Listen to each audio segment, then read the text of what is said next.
ఒక్కొక్కళ్ళు వస్తుందంటారా పోతుందంటారా పలకల్పులు లేవు ఈ బాధితుల్లో. వాళ్ళ పెళ్ళిళ్ళు అయిపోయాయి, ఒడుగులు అయిపోయాయి, ఎన్ని అయిపోయాయి. ఇప్పుడు చైర్మన్ కూడా 5 ఏళ్ళు మమ్మల్ని ఎవరు దింపలేరని స్టేట్మెంట్ ఇస్తున్నారు. That is wrong, grossly wrong. ఒక ఇద్దరు డైరెక్టర్లు టర్మ్ అయిపోయింది ఫస్ట్ ఇయర్. వాళ్ళిద్దరూ ఎవరంటే చైర్మన్ గారు, వైస్ చైర్మన్ గారు. Max 1995 act and against what is specified in the bylaws. Hi friends, నేను మీ ఐఎన్ఆర్ మిత్ర. ఈరోజు సెషన్లో మిత్రులు కస్తూరి, రవికుమార్ గారు, మరొకరు సిస్టా శ్రీహరి గారు చాలా విశ్లేషణాత్మకంగా వివరించున్నారు మ్యాక్స్ యాక్ట్లో ఉన్నటువంటి ప్రొవిజనల్స్ గురించి. డిస్ప్యూట్ సెటిల్మెంట్ కమిటీ అంటే ఏమిటి అనే దాని మీద చక్కని విశ్లేషణ చెప్పున్నారు. వినండి. బాధ వ్యక్తం చేయడానికి వచ్చాను తప్ప వేరే వాళ్ళని బాధ పెట్టడానికి రాలేదు నేను. కానీ మనలో చిన్న అసమర్థత ఉంది. ఇన్ని 3 ఏళ్ళైనా చాలామంది నుంచి ఎవరి నుంచి స్పందన లేదు. పడేవాళ్ళు పడుతూనే ఉన్నారు, మెసేజ్లు పెడుతూనే ఉన్నారు. ఏమిటి దీనికి ఎక్కడ వేరేది ఎండ్ ఫర్ ఇట్ అన్నది ఒక్కళ్ళు ఆలోచించట్లేదు. 80 మంది చచ్చిపోయారు. ఎవరిదో ఒక ఆడపిల్ల చేయబట్టుకుంటే దానికి ఉరిశిక్ష, లేకపోతే ఇది చేసేసి జైల్లో పెట్టి ఓవర్ యాక్షన్ చేసేసి ఆఖరికి ఏదో చేస్తారు. 80 మంది చచ్చిపోయినా కూడా ఎవరికి కూడా ఏమీ లేదు. ఇది ఎంతవరకు సమంజసం? మనలో ఎప్పుడు స్పందన వస్తుంది? ఈ మీటింగ్లు ఏమిటి? ఈ గొడవ ఏంటి? మనందరం ఒక్కటయ్యి దీనికి ఇంత తాపత్రయపడుతున్న వాళ్ళందరికీ సహకరిస్తే ఎప్పటికైనా మనకు ఒక దారి కనిపిస్తుంది. అట్లీస్ట్ ఇంకా పోయే వాళ్ళ సంఖ్య తగ్గుతుంది. పోతూనే ఉంటారు, బెంగ పెట్టుకుంటున్నారు. ఒక్కొక్కళ్ళు వస్తుందంటారా పోతుందంటారా పలకల్పులు లేవు ఈ బాధితుల్లో. వాళ్ళ పెళ్ళిళ్ళు అయిపోయాయి, ఒడుగులు అయిపోయాయి, ఎన్ని అయిపోయాయి. నేను చెప్పాను ముందుగానే, నేను చెప్పేది వ్యతిరేకంగా ఉంటుంది, ఆవేదనతో ఉంటుంది. అందరి ఆవేదన నేను తీసుకుని మాట్లాడాను అని చెప్పి ఇప్పుడు మనం చేస్తున్నారులే, ఏదో జరుగుతోందిలే అని కాదు. ఇప్పటికైనా స్పందించి చేసే వాళ్ళకి చేయూతనివ్వండి. అది నేను కోరుకునేది. ఈ చక్కటి అవకాశం ఇచ్చి నా ఆవేదన విన్నందుకు మీ అందరికీ పేరున ధన్యవాదాలు. రకరకాల రిప్రజెంటేషన్స్ ఆన్లైన్ కానీ ఆఫ్లైన్ కానీ రకరకాల పొలిటీషియన్స్ కానీ సబ్మిట్ చేయడం జరిగింది. అండ్ ఇప్పుడు ఈ ప్రస్తుత పరిస్థితుల్లో మన బోర్డు తీరుతెన్నుల గురించి కూడా చాలా ప్రశ్నలు లేవనెత్తే పరిస్థితుల్లో వెళ్ళిపోయింది ప్రస్తుత బోర్డు కూడా. అందుకని ఏంటంటే మనకి అసలు సభ్యులకు ఉన్న హక్కులు ఏంటి అని మనకు తెలిస్తే మనం చాలా వరకు మనం సమస్యలు మనమే ఎందుకంటే చెప్తున్నా అంటే జనరల్ బాడీ గురించి నేను చెప్పవలసిన అవసరం ఎందుకు వచ్చిందంటే, మీరు రాజకీయ నాయకుల దగ్గరికి వెళ్ళినా, మీరు ఒక డిపార్ట్మెంట్, ఒక కలెక్టర్ గారి దగ్గరకు, ఒక డీసీఓ దగ్గరకు, ఒక రిజిస్ట్రార్ దగ్గరకు వెళ్ళినా, ఏమంటే మీ సొసైటీలో రన్నింగ్లోనే ఉంది కదా, మీరే ఎందుకున్న బోర్డు అక్కడ ఉంది కదా, మళ్ళీ మా దగ్గరికి ఎందుకు వచ్చారని అడుగుతున్నారు.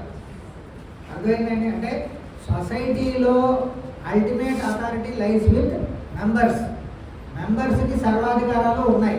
సొసైటీని తీరుతెన్నులను ప్రశ్నించేందుకు, సొసైటీ యొక్క రికార్డులు పరిశీలించే అధికారాలు కూడా సభ్యులందరికీ ఉన్నాయి. ఎలా ఉన్నాయి అంటే మన సొసైటీ బైలాస్ మ్యాక్స్ యాక్ట్ 1995 ప్రకారం మనకు ఉన్నాయి. మ్యాక్స్ యాక్ట్ 1995లో 26 సెక్షన్ 26(2) అనేది డైరెక్టర్లకు సంబంధించి. డైరెక్టర్ ఏ రోజైనా సరే సొసైటీకి సంబంధించి ఏ రకమైనా పరిశీలించే అధికారం డైరెక్టర్లకు ఉంది. అలాగే 1995 సెక్షన్ 26(3) ప్రకారం ఒక సభ్యుడికి ఈ సొసైటీకి చెందిన రికార్డులు అంటే ఏదైనా ఎంక్వైరీలు జరిగినా, అంటే అకౌంటింగ్ బుక్స్ అంటే డే బుక్, క్యాష్ బుక్ ఇలాంటివి కొన్ని ఉంటాయి.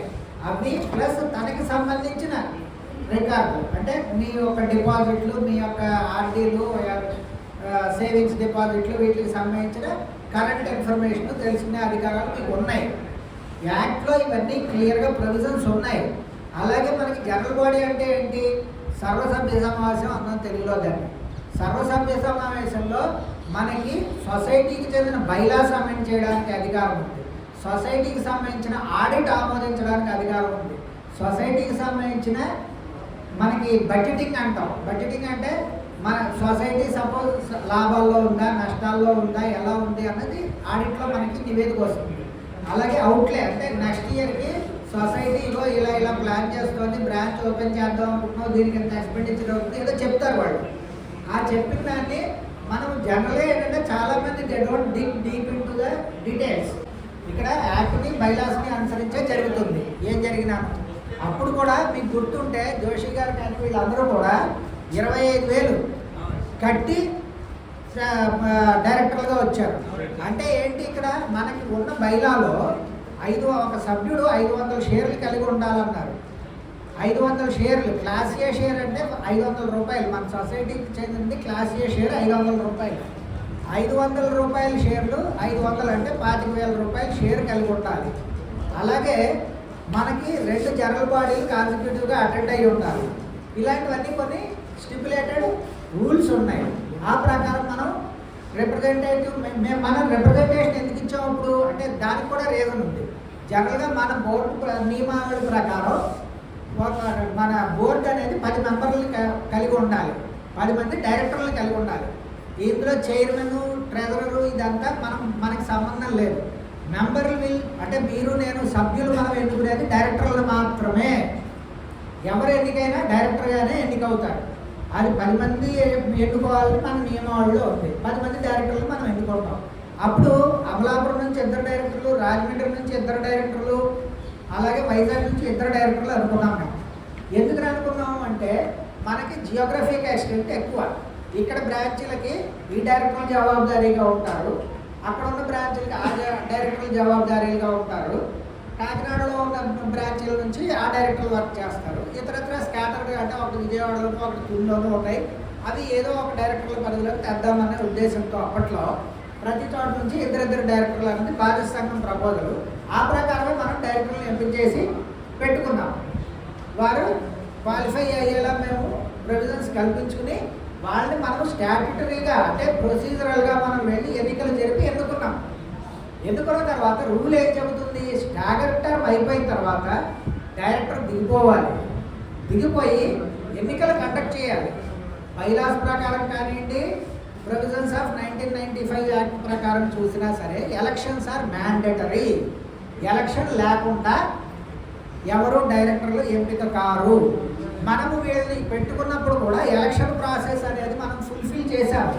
కానీ ఎలక్షన్ అంటే ఓటింగ్ ఎందుకు జరగలేదురా అంటే 10 డైరెక్టర్ల స్థానానికి 10 మంది నామినేషన్లే మనం వేయడం వల్ల ఎన్నికలు అనేది జరగలేదు. అది మీకు అందరికీ అర్థం అవ్వాలి. They are selected and through process of election they are elected. అది జరిగింది అప్పట్లో. సో ఇప్పుడు ఏంటంటే స్టాగర్ టర్మ్ అంటే ఏంటంటే 10 మంది డైరెక్టర్లు ఒకసారి వచ్చారు కాబట్టి లాట్లు తీసి వాళ్ళకి టర్మ్ అనేది తెలియజేయడం జరిగింది. ఫస్ట్ టర్మ్ అంటే ఒక ఏడాది 2 డైరెక్టర్లు దిగిపోతారు, 2వ ఏడాది ఇంకో 2, 3వ ఏడాది ఇంకో 2, 4వ ఏడాది ఇంకో 2, అలా maximum term of director is 5 years. 5 ఏళ్ళకి బోర్డులో ఉన్న 10 మంది వెళ్ళిపోవాలి. లెక్క ప్రకారం కొత్త వాళ్ళు రావాలి. ఎందుకని మీరు ఏదైనా బ్యాంకులు కానీ ఇతర ఫైనాన్షియల్ ఇన్స్టిట్యూషన్స్ ఏవి చూసినా సరే అక్కడ there should be no scope for fraud. Money is bad. డబ్బు అనేది మనిషిని చెడ్డవాడిని చేసేస్తుంది. మీరు మంచివాళ్ళే కావచ్చు, ఒకసారి డబ్బుకి అలవాటు పెడితే మీలో మంచితనం నశించిపోతుంది.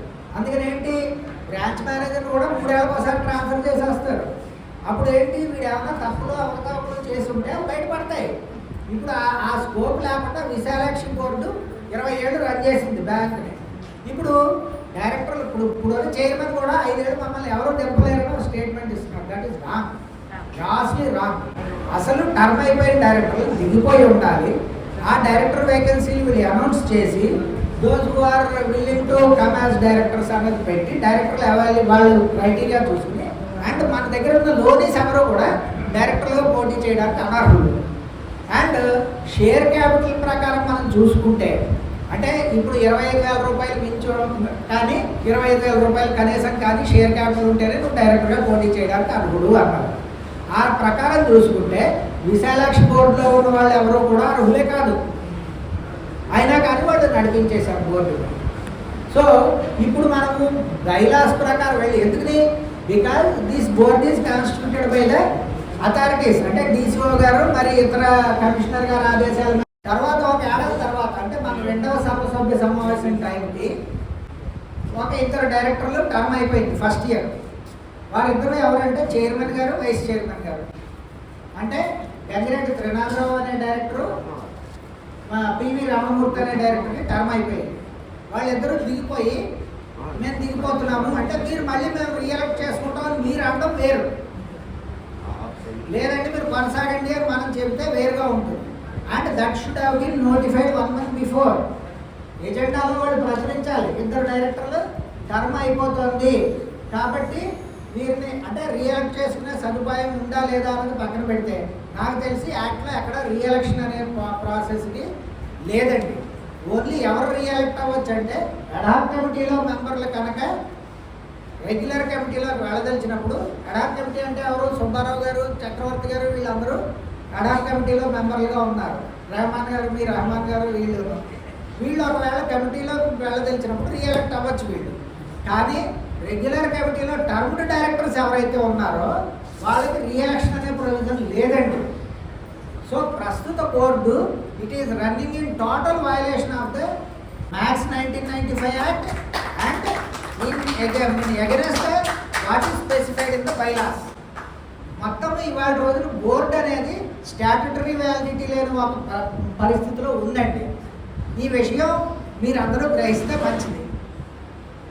అండ్ ఇప్పుడు రికవరీస్ గురించి విషయం చెప్పదలిస్తే ఇక్కడ ఏం జరుగుతుందంటే వీళ్ళు ప్రస్తుత డైరెక్టర్లు ఎవరిని పూర్తి ఇన్ఫర్మేషన్ దొరకట్లేదు. మేబీ అంటే వాళ్ళు వెళ్ళి వాళ్ళు ఇన్ఫర్మేషన్ తీసుకోవాలి, డైరెక్టర్ల మీటింగ్లో వాళ్ళు అటెండ్ అవ్వాలి. అటెండ్ అయినప్పుడు 2 రోజులు వాళ్ళు స్పేర్ చేసి సొసైటీలో ఏం జరుగుతుంది అనేది తెలుసుకుంటే తప్ప కూలంకషంగా వాళ్ళు వివరం గ్రహించలేరు అక్కడ ఏం జరుగుతుంది.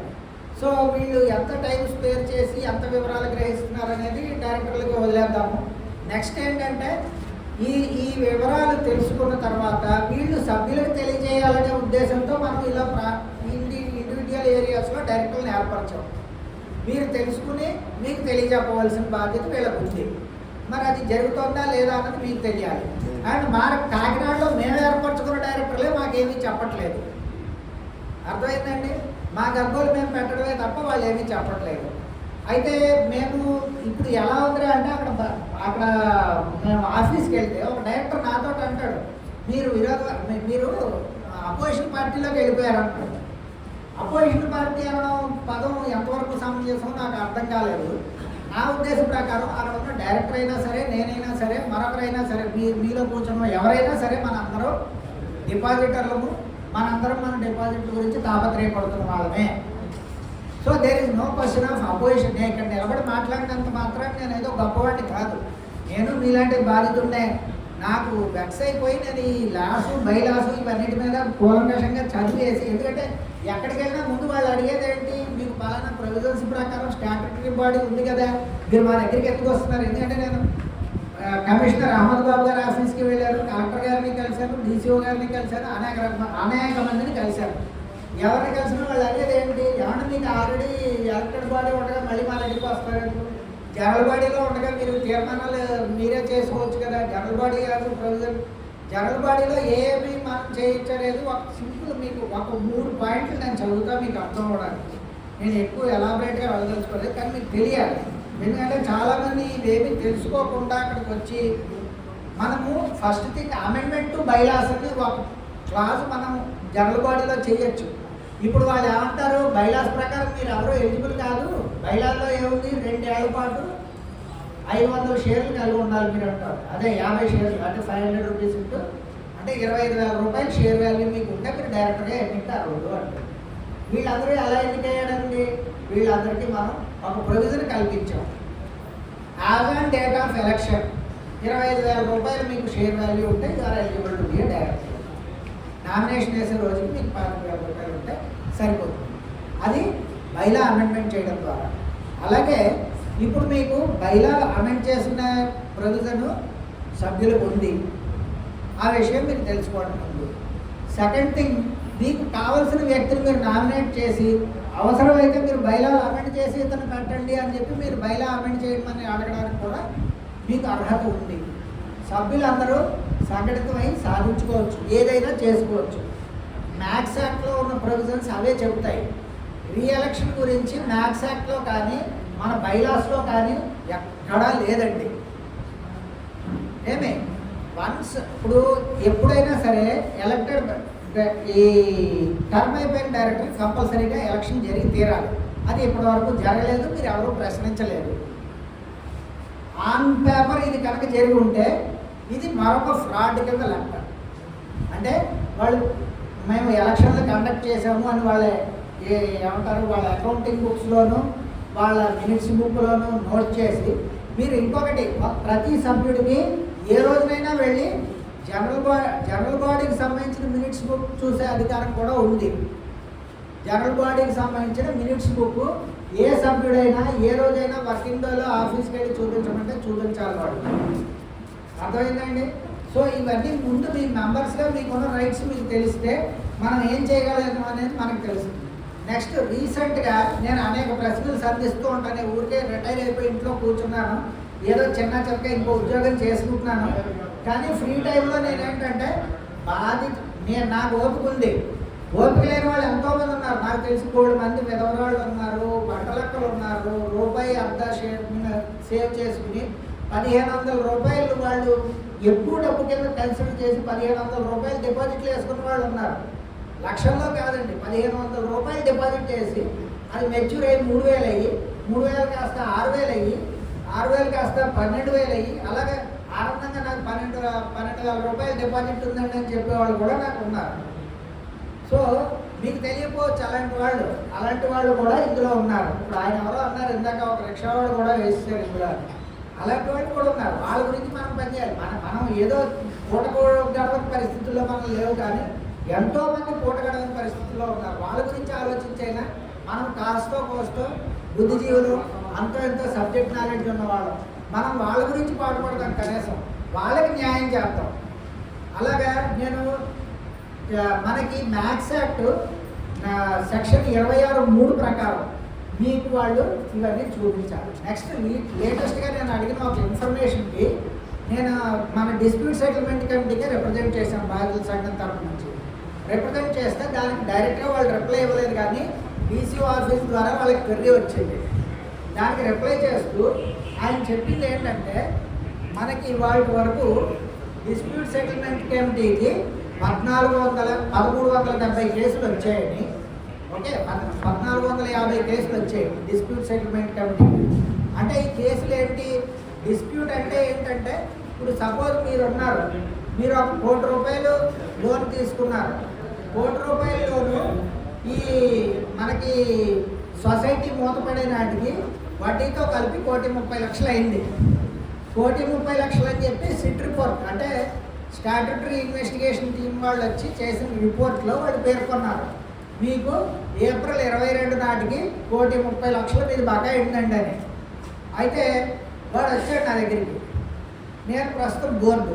వాడు వచ్చి అంటాడు, ఏమంటే 1,30,00,000 అంటే నేను కట్టలేనండి. వాడికి నా దగ్గర డాక్యుమెంట్స్ ఉన్నాయి, వాడి డాక్యుమెంట్స్ ఉన్నాయి. నేను మీరు ఏదో కన్సెషన్ అలౌ చేస్తే నేను ఎంతో కొంత కట్టేస్తానండి, నాకు మీరు ఏమన్నా రుణమాఫీ చేసే ప్రయత్నం చేయండి. నిజం చెప్పాలంటే నాకు యాక్ట్ ప్రకారం కానీ బైలాస్ ప్రకారం కానీ నాకు కానీ నా బోర్డు సభ్యులకు కానీ ఎవరికి కూడా ఏ అధికారము లేదు మాఫీ చేయడానికి. అర్థమైందండి? సొసైటీ యాక్ట్ బైలాస్ ప్రకారం కానీ యాక్ట్ 1995 యాక్ట్ ప్రకారం కానీ ఎక్కడ ప్రొవిజన్స్ లేవు. నేను రూపాయి తగ్గించలేను. అగ్రీడ్ ఇంట్రెస్ట్ నేను ఫుల్గా ఛార్జ్ చేసి మాత్రమే నేను మీ దగ్గర నుంచి కట్టించుకుని రుణం పూర్తిగా వసూలైనట్టుగా నేను క్లియర్ చేయాలి. కానీ నేను ఏం చేశాను, మీరు ఏమంటే ఇప్పుడు మీరు మీరు 1 కోటి రూపాయలే తీసుకుని ఉండొచ్చు, ఈ రిపోర్ట్లో 1,30,00,000 అని రాశారు, ఈ రిపోర్ట్ రాసి 3 ఏళ్ళు అయింది, ఈ 3 ఏళ్లలోనూ ఈ 1,30,00,000 మీద వడ్డీ కలుపుకుంటే ఇప్పుడు 1,70,00,000 కట్టాలి మీరు. సో ఈ 1,70,00,000 మీరు కట్టేస్తే నేను మీ డాక్యుమెంట్ రిలీజ్ చేయగలను అని చెప్పాలి.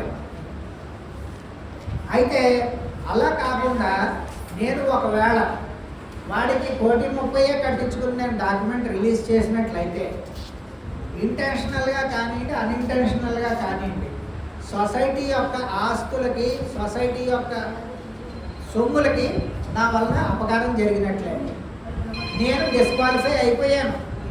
సొసైటీకి చెందిన బైలాస్ ప్రకారం డిస్క్వాలిఫైడ్ యాజ్ అ డైరెక్టర్. అది ఎవరైనా కావచ్చు. సో ఇది చాలా క్లియర్గా ఉందండి. అండ్ ఇప్పుడు కొన్ని మార్టిగేజ్ రిలీజులు జరిగాయి. కొన్ని మార్టిగేజ్ రిలీజులు వీళ్ళు ఇదే పద్ధతిలో చేశారు. 2022 ఏప్రిల్ నాటికి ఏ అమౌంట్లు అయితే ఉన్నాయో ఆ అమౌంట్లు కట్టించేసుకుని మార్టిగేజ్ రిలీజ్ చేశారు. కానీ ఈ సిట్ రిపోర్ట్ అనేది ఒక రిపోర్ట్ మాత్రమే. దీనికి సంబంధించి కమిషనర్ గారు ఆర్డర్స్ ఉన్నాయి. కమిషనర్ గారు ఆర్డర్స్లో క్లియర్గా పేర్కొన్నది ఏంటంటే as on date of payment ఏదైతే డ్యూ ఉందో ఆ డ్యూ తీసుకునే క్లియర్ చేయాలి మార్టిగేజ్. మార్టిగేజ్ అంటే ఏంటి? Secured loan. మీరు బంగారమో ఆస్తో మరొకటో లేదంటే ఎస్ఓడీస్ అంటే మీ మీ మీ యొక్క డిపాజిట్స్కి ఎగెనెస్ట్గా లోన్ తీసుకోవడం ఓడి అంటారు కొన్ని చోట్ల. ఈ డిపాజిట్స్కి ఎగెనెస్ట్గా తీసుకున్న లోన్లు కూడా కొంతమంది వాదన ఏంటంటే ఏమంటే సొసైటీకి మూతపడిపోయింది కదా మరి మేము కడదామని వచ్చినా కానీ లేదు. That is wrong. సొసైటీ మూతపడలేదండి. ఫర్ ఆల్ ప్రాక్టికల్ రీజన్స్ అడాప్ committee has come into existence in మేలో అడాప్ కమిటీ ఫామ్ అయిపోయింది. మే కాదు, మే అంటే జూన్ మొదటి వారంలో అడాప్ కమిటీ మనం ఫామ్ చేయడం జరిగింది. జూలై కాదు ఆగస్టులో వీళ్ళు ఎన్నికల నోటిఫికేషన్ ఇచ్చారు అడాప్ కమిటీ వారు. అడాప్ committee is also equally statutory body. అడాప్ కమిటీ కన్నా వాళ్ళు వచ్చి డబ్బులు కట్టి ఉండొచ్చు. అంచేత ఏంటంటే సొసైటీ లేదు మూతపడిపోయింది అనేది మనం ఎక్స్క్యూజ్గా తీసుకోవాల్సిన అవసరం లేదు. వాళ్ళు డబ్బులు కట్టి తీరాలి. ఇవాళ వచ్చి కడితే ఇవాళ వరకు ఉన్న డ్యూసే పే చేయాలి. అప్పుడే మనము లోన్ క్లియర్ చేయగలం. లేదు మనము సొంత డెసిషన్ తీసుకుని బోర్డు మీటింగ్లో ఒక రాసేసి వీటికి 30 లక్షలు మాఫీ చేసేసి 1,20,00,000 కట్టించేసుకుందాము అని చెప్పి బోర్డులో 10 మంది డైరెక్టర్లు సంతకాలు పెట్టేసి తీసేసుకుంటే డిసాలెక్ట్ చేసింది అదే, మనం చేసుకున్నది అదే అవుతుంది. మనకి డిస్క్వాలిఫికేషన్ వస్తుంది దానివల్ల. అది కూడా వీళ్ళు అర్థం చేసుకోవాలి. డైరెక్టర్లుగా ఉన్న వాళ్ళకి అర్థం అవ్వాలి ఈ విషయం. ఎగ్జిస్టింగ్ రేట్ ఆఫ్ ఇంట్రెస్ట్ అంటే అగ్రీడ్ అపాన్ ఇంట్రెస్ట్ ఏదైతే ఉందో, సపోజ్ వాడు 20% వడ్డీకి అని చెప్పి తీసుకున్నాడు. వాడు 20% వడ్డీ లేకనే పే చేయాలి ఇవాళ వరకు కూడాను. అందులో ఏమీ కాంప్రమైజ్ లేదు. అలాగే మీరు మీ డిపాజిట్లకు సంబంధించిన వడ్డీ కూడా మీకు ఏ డిపాజిట్ మీద ఏ రేట్ ఆఫ్ వడ్డీ రాసిందో ఆ వడ్డీ ఏ రోజు పే చేస్తే ఆ రోజు వరకు పే చేసి తీరాలి. అర్థమైందండి? ఇది స్టాట్యూటరీ సిచ్యుయేషన్. అంటే మనకి ఒకవేళ మీరు ఏమైనా సడలింపులు అన్నవి ఇవ్వదలిస్తే జనరల్ బాడీలో మాత్రమే జరగాలి. ఇప్పుడు సపోజ్ డైరెక్టర్లు జనరల్ బాడీ మీటింగ్ కాల్ఫర్ చేసినప్పుడు ఏమంటే మేము మా ప్రస్తుత సొసైటీ ఉన్న పరిస్థితుల్లో మీకు అగ్రీడ్ ఇంట్రెస్ట్ మేము పే చేయలేము, ఇంట్రెస్ట్ తగ్గించే 10%, 5% ఇస్తాము, దీనికి మీరు ఒప్పుకుంటారా అని అడిగి జనరల్ బాడీలో ఆమోదం జరిగితే అప్పుడు మీకు ఇంట్రెస్ట్ తగ్గించేయడమా లేదా మొత్తం మానేయడమా అనేది మీ ఇష్టం. మీరు ఒప్పుకుంటే కానీ జరగలేదు. ఇవన్నీ మీరు తెలుసుకోవాల్సిన అవసరం ఉంది ఇవాళ రోజుని. ఎందుకంటే చాలామంది ఇన్నోసెంట్గా ఎంతో వస్తే సరిపోతుంది అన్న ధోరణికి వచ్చేసారు. అది చాలా రాంగ్. నాకు తెలిసి ప్రస్తుత బాడీ కూడా అదే మూడ్లోకి వెళ్ళిపోయారు. ఎంతో కొంత ఇచ్చేసి చేతులు దులిపేసుకున్నాం. That is wrong. అలా అయితే మనకి బాడీ అక్కర్లేదండి. Liquidator sufficient. గవర్నమెంట్ ఎప్పుడు ఇస్తే అప్పుడు ఇస్తుంది. అగ్రిగోల్డ్లో ఏం జరుగుతుందో అదే జరుగుతుంది మనకు కూడా. మనం ఒక స్టాట్యూటరీ బాడీని ఏర్పరచుకుని ఇంత గొడవ పడ్డది ఎందుకండి? ఎంతో కొంత తీసుకుని వెళ్ళగలడానిక. అండ్ ఇంకొకటి ఏంటంటే రీసెంట్గా నేను చెప్తున్నా కదా, నేను అడిగిన ఇన్ఫర్మేషన్ ఇచ్చిన విషయం ఏంటంటే మొత్తం డిస్ప్యూట్ సెటిల్మెంట్ కమిటీకి అదే ఇలాగ ఎంతో కొంతకి మాకు సెటిల్ చేయండి అని వచ్చిన వాళ్ళ కేసులు 1,540 అని చెప్పారు వాళ్ళు. డిస్ప్యూట్ సెటిల్మెంట్ కమిటీకి వచ్చిందంటే వాడు ఒక డటారు ఏదో అలా నాకు సెటిల్ చేయండి అని వచ్చిన వాడు అన్నమాట. 1,540 కేసులు వచ్చినట్టు. ఇది అఫీషియల్ లెటర్ అండి. ఇది నేను సొసైటీ వారు టీసీఓకి ఇచ్చిన లెటర్లో గణాంకాలు నేను చెబుతున్నాను. 1,540కి గాను డిస్ప్యూట్ సెటిల్మెంట్ కమిటీ ఇప్పటి వరకు ట్రిబ్యునల్కి 372 అప్లికేషన్ ట్రిబ్యునల్కి రెఫర్ చేసింది. అంటే వీళ్ళు సెటిల్ చేయకుండా 372 ట్రిబ్యునల్కి ఫార్వర్డ్ చేశారు. ట్రిబ్యునల్లో ఏంటంటే బెంచ్ మీదకి వచ్చిన కేసులు 13. బెంచ్ మీదకి వచ్చిన కేసులు 13. అంటే 1,540 కేసులు మనకి dispute settlement committee. Dispute settlement committee అంటే ఏంటండి? సొసైటీలోనే ఒక పార్ట్. సొసైటీ అపాయింట్ చేసిన ఒక బాడీ. సొసైటీ అపాయింట్ చేసిన ఒక స్టాట్యూటరీ బాడీ. వాళ్ళు కేసులతో డీల్ చేయాలి. డీల్ చేసి ఏదోలా సెటిల్ చేసే ప్రయత్నం చేయాలి. వాళ్ళకి స్టాట్యూటరీ వ్యాలిడిటీ ఉంది. వాడు సపోజ్ డిస్ప్యూట్ సెటిల్మెంట్ కమిటీ వాడు ఉన్నాడు అనుకోండి, వాడు ఒక డెసిషన్ తీసుకోవచ్చు, మీరు ఇలా చేయొచ్చు అని. అయితే ఈ డిస్ప్యూట్ సెటిల్మెంట్ కమిటీలో మెంబర్లు ఎవరు అంటే ప్రెసిడెంట్గా ఒక లాయర్ ఉంటాడు. ఆ లాయర్ కూడా paid by the society. Vice president అంటే ఇద్దరు డైరెక్టర్లు ఉండాలి లెక్క ప్రకారం. ఈ ఇద్దరు డైరెక్టర్లు ఎవరు అంటే ప్రస్తుతం మన వైస్ ప్రెసిడెంట్ పివి రమణమూర్తి గారు, అలాగే ఇంకో డైరెక్టర్ గౌరీ శంకర్. వీళ్ళు డిస్ప్యూట్ సెటిల్మెంట్ కమిటీలో మెంబర్లు. ఇది కాకుండా ముగ్గురు ఎక్స్టర్నల్ మెంబర్స్ ఉంటారు. ఈ ముగ్గురు ఎక్స్టర్నల్ మెంబర్స్ ఒరిజినల్గా మనకి జనరల్ బాడీలో అనౌన్స్ చేసి జనరల్ బాడీలో ముగ్గురు మెంబర్స్ని సెలెక్ట్ చేసి వాళ్ళని పెట్టాలి అక్కడ. కానీ అలా జరిగిందా మనకి? డిస్ప్యూట్ సెటిల్మెంట్ కమిటీ ఈ రకంగా ఏర్పడిందా? ఏర్పడలేదు. కానీ డిస్ప్యూట్ సెటిల్మెంట్ కమిటీ ఏర్పడిపోయింది. వాళ్ళు 1450 కేసులకు గాను 372 కేసులు ట్రిబ్యునల్కి రిఫర్ చేశారు. 372 కేసుల్లోనూ 13% బెంచ్ మీదకి వచ్చాయి. అంటే ఇప్పుడు మీరు రేషియో చూసుకుంటే మొత్తం కేసులు 1470 కేసుల్లోనూ 372 కేసులు వెళ్ళాయంటే 25% కంటే తక్కువ కేసులు మాత్రమే ట్రిబ్యునల్కి వెళ్ళాయి. ట్రిబ్యునల్కి వెళ్ళిన వాటిల్లో 372లోనూ ఓన్లీ 13 కేసులు మాత్రమే బెంచ్ మీదకి వచ్చాయి. అంటే 8% కేసులు, 8 కాదు 3% కంటే తక్కువ కేసులు బెంచ్కి వచ్చాయి. అండ్ అందులో కూడా ఇప్పుడు మీరు మొత్తం కేసులతో చూసుకుంటే 0.008% కేసులు మాత్రమే బెంచ్ మీదకి వచ్చాయి, పరిష్కరించబడలేదు ఇంకా. ఈ లెక్కన మనకి మీరు నేను చేయించుండగా కేసులు పరిష్కారం అవ్వవు, మనకి డబ్బులు రావు అన్నది మీరు అర్థం చేసుకోవాలి. ఏంటంటే ఎప్పుడు జరుగుతుంది ఇది? ఇదంతా వేగంగా జరగాలంటే సమర్థులైన బోర్డులో ప్రతి డైరెక్టరు ఇది నా బాధ్యత అనుకుని పనిచేసినప్పుడు ఇది జరుగుతుంది. బోర్డులో డైరెక్టర్కే ఇన్ఫర్మేషన్ లేదు. డైరెక్టర్ని అడుగుతుంటే మాకే తెలియదండి అనే పరిస్థితిలో ఉన్నారు. ఒకళ్ళో ఇద్దరు డైరెక్టర్లు ప్రశ్నించే డైరెక్టర్ని బోర్డు వారు పక్కన పెడుతున్నారు. ఇది ప్రస్తుతం జరుగుతున్న పరిస్థితి. ఏ బైలా ప్రకారం లేదా మ్యాథ్స్ యాక్ట్లో ఉన్న ఏ సెక్షన్ ప్రకారం మీరు రియాక్ట్ అవ్వగలరు? మీరు డైరెక్టర్ కదా సార్, చెప్పండి.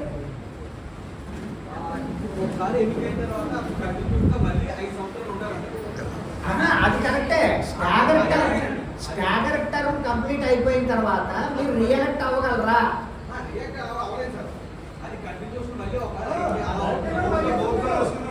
అయితే అంటే మీరే మళ్ళీ పోటీ చేయాలి. రీఎలక్షన్ మీరు క్యాండిడేట్గా పోటీ చేయాలి. పోటీ చేసిన వాళ్ళు ఒకసారి ఎలక్ట్ అయితే అంటే స్టాగర్ టర్మ్ అయిపోయిన తర్వాత రీఎలక్ట్ అయితే 5 ఏళ్ళు ఉంటారు. వాళ్ళకి 5 ఏళ్ళు అంటే ఎవ్రీ ఇయర్ ఇద్దరు డైరెక్టర్లు వెళ్ళిపోతూ ఉంటారు. బోర్డులో కొత్త వాళ్ళు వస్తారు. అండ్ ఇంకోటి అంటే ఎలక్షన్లు అయిన వెంటనే the board becomes there is no chairman, no vice chairman, no treasurer. వీళ్ళందరూ ఈ 10 మంది డైరెక్టర్లే, ఇద్దరే చేరారు బోర్డులోకి. కానీ అదే చైర్మన్ అదే ట్రెజరర్ అని కాదండి. మళ్ళీ ఈ 10 మంది కూర్చుని వీళ్ళలో వీళ్ళలో ట్రెజరర్ని, వీళ్ళలో వైస్ చైర్మన్ని, వీళ్ళలో చైర్మన్ని అనుకోవాలి. అది స్టాట్యూటరీ అదండి. ఎనివే ఈ అవకాశాన్ని ఇచ్చిన మీ అందరికీ శ్రీ రవికుమార్ గారు చాలా బాగా ఎడ్యుకేట్ చేశారు కదా. వారికి ఒక కామెంట్ రూపంలో మీరు కృతజ్ఞత తెలియజేయండి. నా ఛానల్ని సబ్స్క్రైబ్ చేసుకుని చూడండి. Thank you for watching.